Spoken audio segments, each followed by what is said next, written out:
Hello and welcome to Scotland to You, our new website dedicated to the providing the best that Scotland has to offer. And I'm delighted for our inaugural session today to be interviewing Martin McIntyre, the award-winning author, poet, short storyteller, and runner to boot. And in his spare time, he's also a doctor, but we're not here to talk about that today. Martin, welcome to Scotland to You. And Martin has won the Saltire First Book Award. He's been an ambassador for the Scottish Poetry Library and is just completing the first ever Gaelic writer in residence at Edinburgh University. Martin, you're a busy man, obviously, so thank you very much for spending some time with us today. Thanks, Al. Thanks for having me. It's great to be here in the sunny side of Edinburgh. Yes, I mean, quite often we record these at night. It's not a problem, and but today we're recording in the afternoon, so I've had to find all the blackout blinds that I've got. Anyway, your new book is called Running Between Two Dragons. I'm going to hold it up just now. It's a collection of 52 poems in English and Gaelic, and it's also translated into Catalan and Welsh. Now, there can't be too many books like that in the world. In fact, this might be a first. Martin, tell us, how did you come up with the idea overall? Well, yeah, I guess I've been taking the bold step of sort of talking about it to saying initially it's a first for Gaelic poetry, and I thought actually it's not a first for Scottish poetry, but we were doing a wee launch there in Parliament last week in Mallorca, so I had to move on to a first for poetry in the European Middle. It's been an amazing journey, one that being, maybe 5 years in its evolution, and like perhaps some of I hope the best ideas, it started off in a very organic way, and that was simply 2009 in the summer. Myself and my wife were on holiday in the north of Catalonia in a place called MacIntyre, very near the French border, and for a whole host of reasons, never been to that area before. Just the two of us on holiday. Our children were at a level were kind of doing their own thing, and I had sort of the time and the space and the inclination to go with them. So I opened a range of things that occurred to me there. I opened in Gaelic only at that stage, came home, did some further work on them, and I thought I was maybe sitting with about maybe 20 or so that I was reasonably happy with, and I thought, well, what do I do now? And it was a bit of a strange light bulb moment, and it really sort of helped to explain the Gaelic for Catalonia is Catalonia, whereas the Gaelic for Wales is Cymru, or the Hungary. And when I was thinking Catalonia and Catalonia, Cymru came into my head, and I thought, well, that's maybe not a bad idea. And one of the things that I think I enjoyed about writing the poems in Catalonia was I was in a new space. I was exploring, unknown territory, and at that point, I hadn't that much personal knowledge of Wales. As a Gaelic speaker, you're aware of the various strengths of the other Celtic languages here in Britain. But yeah, and I knew that Welsh was very, very strong, roughly 10 times our speakers compared to us. But the physicality of the place, the nature of the people, I hadn't really experienced it. Been once for a long weekend many, many years ago. So that was it. The rest is history. Went to Wales, and fortunately, very, very fortunately, I chose that particular week in March 2020, because if I'd left the next week, well, we know how the world changed. So also the pandemic arrived and was beginning to, we were seeing it coming across. I was in Wales at this point thinking, should I go home? When should I go home? All that kind of thing. So, I mean, that began to influence some of the poems I wrote there as well. And then I thought, well, it'd be nice to go back to a Catalan-speaking area. And I thought, well, yeah, well, obviously I was in the north of Catalonia itself, north of Barcelona. But of course, Mallorca is part of the País Catalanes, where the people speak Catalan. So I took the third section of my journey to Mallorca. What a great journey that's been. For maybe some of us who weren't aware, this description of the País Catalonia, is that right? That includes not just where we normally see Catalonia on the map, but Catalan is also speaking in Mallorca and Valencia as well. Is that correct? That's absolutely correct, Ed. And there are some other areas as well, including a part of Italy. Yeah. And across that range of the Pais Catalanes, there are maybe 9 million speakers or so. So it's a language in good, in good health. Okay, so you then was the idea always then to translate these poems into Welsh and Catalan? Yeah, once I had worked on the Gaelic poems, and I mean, the trip to Wales was particularly fruitful. I mean, I think I might have been sitting at somewhere around, maybe not quite 100, but not far short of 100 poems. So when I honed that down to, 50, 52, I then put the collection away for a while. I was doing other things, went back to it, did some more work on them, and then embarked on translating them to English, which is probably what I've done for most of my Gaelic poetry to date. And then I got some mentorship on both the Gaelic and the English from Moores Campbell from Sion, the Gaelic, and from Neil Campbell from South Hewist on the English. He's an English language poet. And then, and only then, did I think, I'd been thinking about it beforehand, but did I approach the two translators?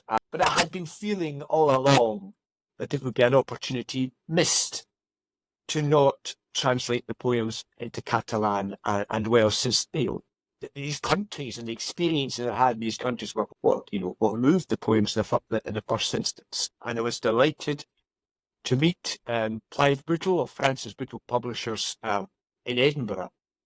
And I knew that he'd published some work previously in Catalan and translated from Catalan to English, and he just said, yeah, of course, yeah, let's do it. And then it was a case of trying to track down the two most appropriate people, and I think I got tremendous translators, incredibly generous, and also tremendous poets in their own rights, which I think made a difference. And would it really have to be a poet that translated this work? No, perhaps not.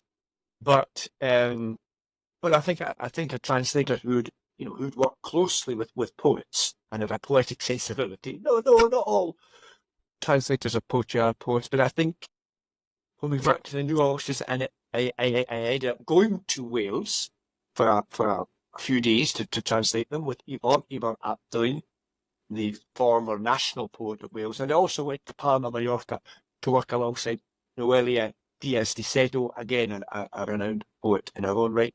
But we came to sort of, the nuances of the degrees of translation. Ivar has more Gaelic.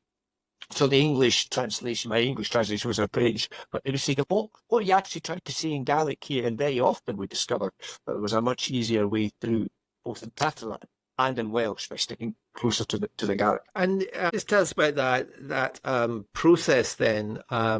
What happens? Do you forward the poems initially to the translators and they work through them, and then you kind of polish off together? How does the process work when you're translating something as maybe as complex as poetry? So yes, I had forwarded my manuscript in Gaelic and English to both of them, and both of them had commenced the translation process. They produced first drafts of a number of them, not the whole collection. I think that was wise in a way, because they created first drafts of a number of them to see if they were on the right track, and to see if the poetry's got lots of music in it, and if the music was right, as it were, and the music and the rhythms were correct. And I kept both of them.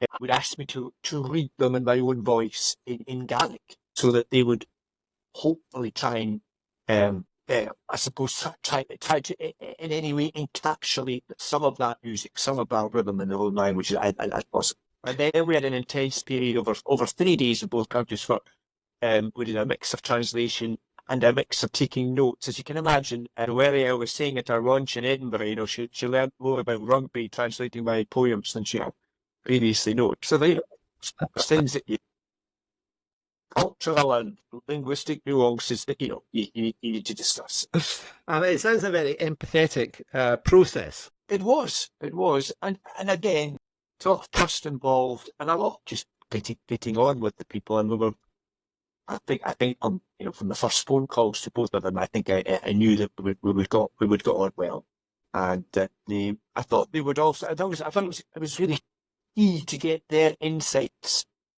Although obviously this is my impressions of my experience, our experience in parts of it in this part of the world. But I think it was important for them to some ways, validate some of the facts surrounding that. And on occasions they would point out, well, actually, maybe you've misunderstood this aspect of our culture, whatever. And if that were materially important to the poem, if I were, of course, change it. If it were more from an emotional point of view, there, well, I would. Does that make sense? No, absolutely. Well, we've been talking about your poems for about 13 minutes now, so I think it's about time that we actually had one of your poems. Would you grace us with a recital of one of them, either in English or Gaelic or both? Well, maybe I'll recite the first one of the collection, because I'm thinking away the first one in the collection, which wasn't originally the first one in the collection, but Neil Campbell, English language mentor, suggested in a number of different ways, and choosing the order of the poems was something that they gave some attention to, which was really, helpful of them. And he suggested this sets the tone of the collection. I agreed, and it's called in English, Languages in Catalonia and Gaelic, Canon in Catalonia, and it's really about how Gaelic feels in Catalonia. I'll read the first couple of lines in English, and then I'll read the whole poem in Gaelic, and then I'll go back to English. So, Languages in Catalonia. Since English is not often heard spoken in this part, Gaelic crawls out of its shell, casts it off, and sits with a balanced, confident voice on the bus of languages. Leis na cuinear a bhéarla a plíne aniu sa bagar seo. Snalachi I Gaelic and machas na snipi. Sati voipi. Is suhir a good carla kinja. I the vis canon. A horse to sidu. Bar is bars a gentleman fell. Gai ella is fear a form. Nani sulun is lawan Catalan asana. Maricus el Castellano. The chapter Yalasi, the boy. A no sanal, no sanu, no sanu, sanal. Da hanenis, Gawin Gea, Gun Law, Gun Oliver. San Balan ha. Da the hospital grooves, pas no politics is full of it. Direction, the direction to Jolla. Since you walk to Akin. Gahapil. Languages of Catalonia. Since English is not often heard spoken in this part, Gaelic crawls out of its shell, casts it off, and sits with a balanced, confident voice on the bus of languages. Orders easily at the bar and table of living tongues. She pays close attention to the expression of their sounds, what the eyes and hands of Catalan do to Marshall. How Castellano responds with his own eager body talk, back and forth, and back, or back and forth. Bilingualism, expressed without resentment or offence, to forge bonds, light a face with laughter, far from politics and suffering. Friends, still friends as they are, and our little, uncompromised one, invited back for more. So that's lovely, Martin. Thank and you. I can see why it was chosen as the first poem in the book. Yes. And was there anything there about it being easier, more accepting, less different about speaking Gaelic in Catalonia as it would be in speaking Gaelic in Edinburgh or Selkirk or East Fife? Yes, I mean, it's something I've experienced over the years. It's just, you feel as if you're speaking another European language. It's a degree of self-consciousness, although that despite all the amazing developments in Gaelic over the last 20, 30 years, incredible development, there's a slight amount of self-consciousness about speaking Gaelic in some situations. It's paradoxically. And we'll maybe turn to that later on. But I just wanted to look in a little bit more about the whole aspect of mentorship. It's not as sexy as poetry to as a topic, perhaps, but it was obviously very important to you in the creation of this book. I just wondered if anyone is listening, what happens? How do you get a mentor? What's the importance of a mentor? How did it help you? And how do you find one? Well, there's a number of ways. I mean, I guess at various stages throughout my writing career, I've had mentors. Sometimes they've just been good friends or trusted readers who are very generous. They've been willing to read my work and give honest feedback or ask some questions. People who are trusted, who have read my work previously, we know what I'm trying to convey, and just at an objective of view, and also people who are like fellow poets, for instance. There's going to be a degree of sensibility as well there with regard to what you're trying to express, how you're trying to express it, how direct a particular poem is, or whether it wants to be slightly more slant, as it were, or abstract in its approach to a subject. So that would be one way. And I would advise anybody starting off in the writing career, once they feel happy with it, once they've done a few revisions and a few drafts, to show it to a trusted friend, and you also have to be careful, not somebody who's something of what you're trying to do, but is also going to be honest. And sometimes, I guess, obviously they're all kind of feedback at the wrong time. Either it's too early in the work, or you're too early in your career. It can be, it can be tough if it's negative. But I think it's worth just getting a good eye on it before you start sending it off to journals or for potential publication, even just for style or whatever. But in this case, I was very fortunate. I actually applied to a particular scheme through the Gaelic Books Council, working in conjunction with Scottish Book Trust, on an official scheme of mentoring. Yeah, and the mentors got a small stipend to help me under sort of professional parameters. And again, so it was invaluable. And again, I knew both of these poets. I didn't know them that well, and again, our relationship was strengthened as a result, as well as the very generous net. You must have come across some great stories when you were exploring the countryside or the area and in Wales. What were some of the things you discovered about either Catalonia or Wales? Oh my goodness! Well, I went to Catalonia in the summer, and I went to Wales in March. So the weather was very different in both, and that's reflected in the poems.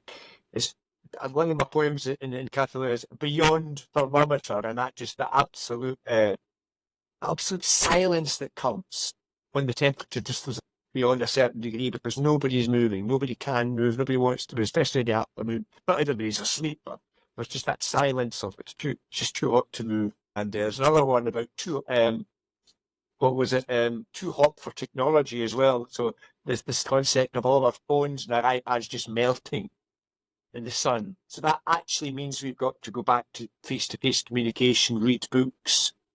So that's Wales. There's some wild weather in Wales. I suppose one of the main points of climate change was Aberystwyth with it's just fierce storm coming in from the sea, going over there's like kind of a front where I was staying, and going over the barriers and almost going under the cars, as if it's coming for us and dragging us into the sea, making us think, what we're doing to this climate. And so there's two that spring to mind. One nice story that didn't make the book, but was very much part of the journey, was in Wales. I had the guidebook had mentioned this pub. I was in the Cryn Peninsula to go looking for it. It was on the beach. You could only get there by walking to it. I mean, it was Tuesday lunchtime, so I wasn't exactly going to be there. It's not a big session or anything like that, but it was very romantic. I was wondering if it would be opened in March. And when I got there, it was that wild, stormy day. And the guy said, no, so I kept closed. I'll come back in Easter. I went, oh, okay, yeah. And I wandered through this golf course. By this time, it was just chucking it down. So I went in for a half pint of Coke, a packet of crisps. I was kind of thawing out. And the barman was there on his own. And with these two other guys who'd come for golf. And they weren't very happy. They'd come all this way to play golf. And the weather was terrible. They couldn't go out playing. And they're, I felt it. But as a sensitive poet, being as nice as they could be about the place and about the circumstances. So anyway, I went up to the bar where I was ordering my Coke, and I noticed that he had this local craft beer on tap from the local brewery called Catalonia. And I said to him, he said, yeah. He said, oh, that's good stuff. I said, well, I'm just having a Coke just now. He says, oh, but I said, I see you've got this stuff. He says, well, if you like this stuff, he says, there's the actual brewery's just up the road there. And he says, they've got a fire as well. You might be able to dry out there. Long story short, I went there and I dried out, and I met some friends there. Had a great afternoon.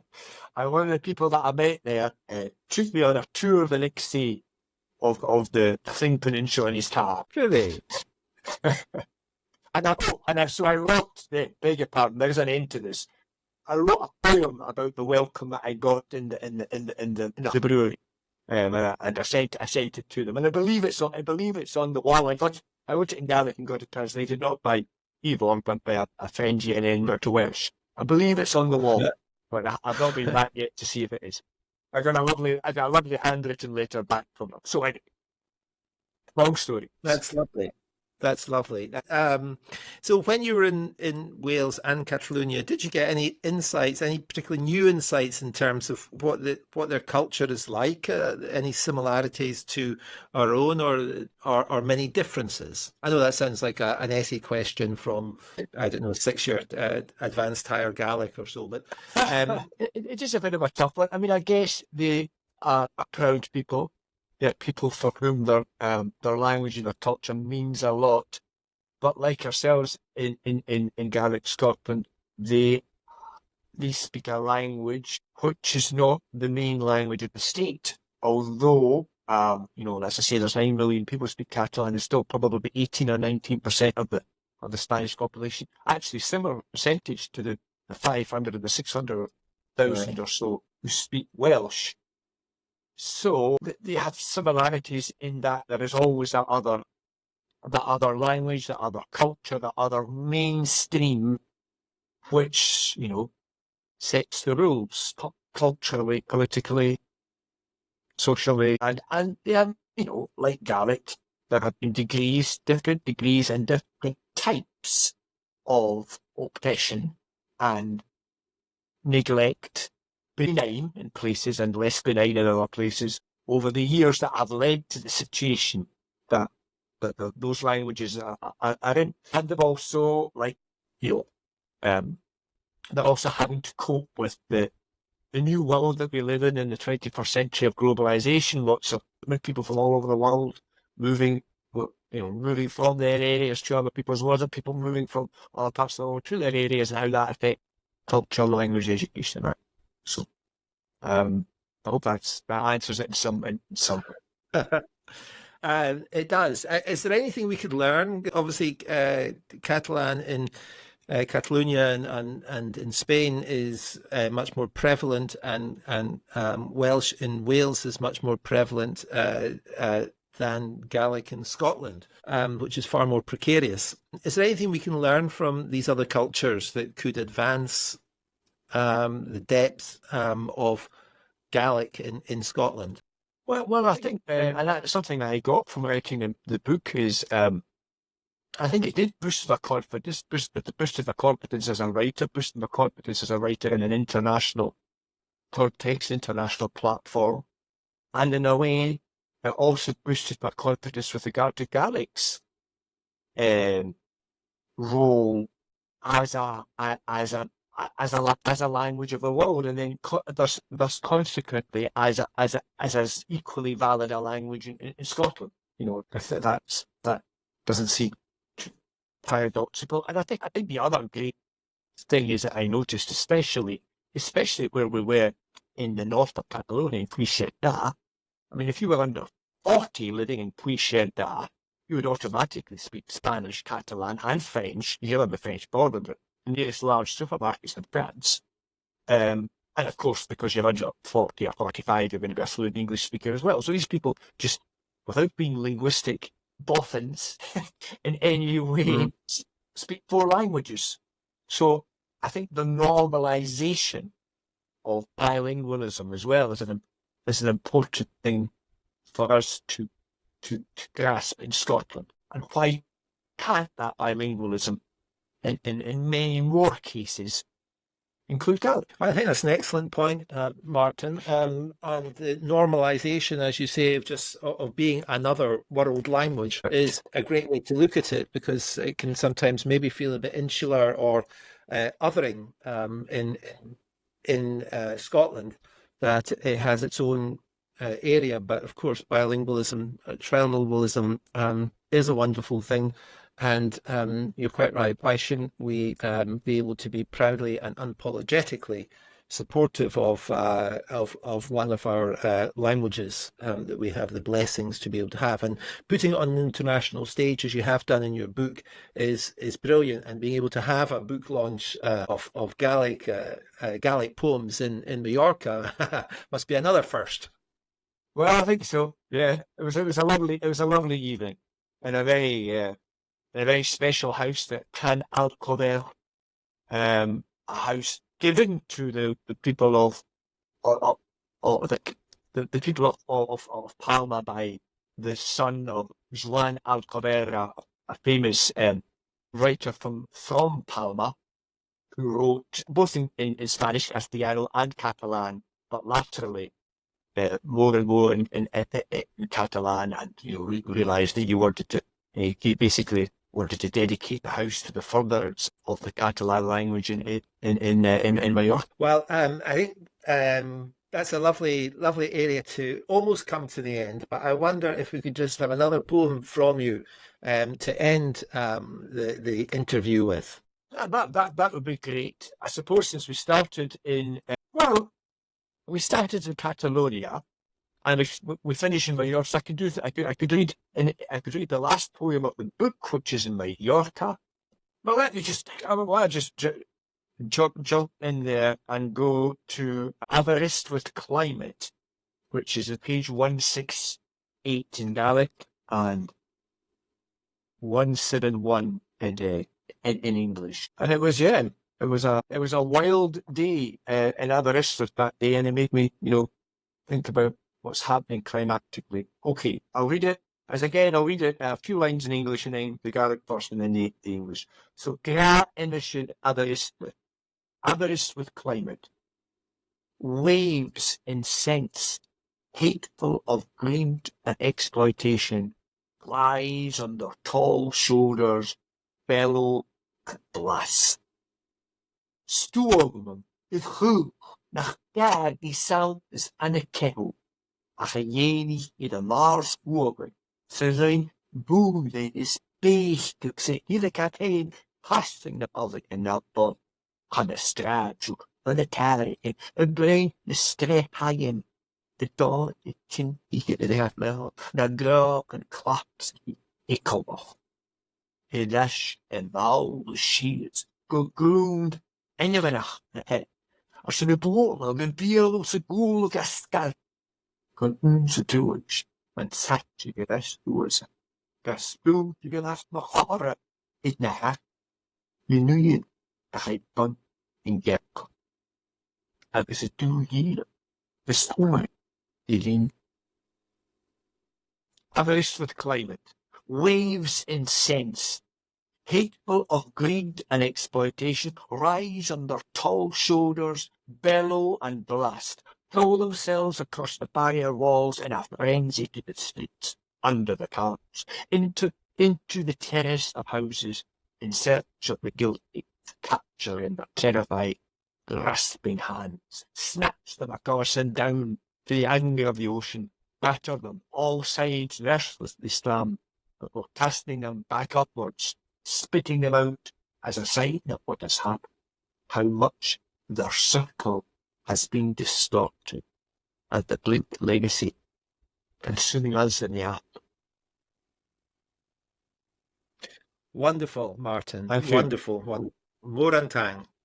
It's been a real pleasure, as ever, to talk to you, Martin. And there's always 101 other things that we could have talked about and touched on in this lovely book of poems. And if you are listening to this and you don't already have a book of Gaelic poetry that's been translated into English, Catalan and Welsh, then this is your chance to buy it now at Scotland to You. It's available for sale. You can go onto the website and purchase this wonderful book of poems, and you'll be guaranteed to be entertained, amused, challenged, and you can dip into it and out of it in so many different ways and so many different moods.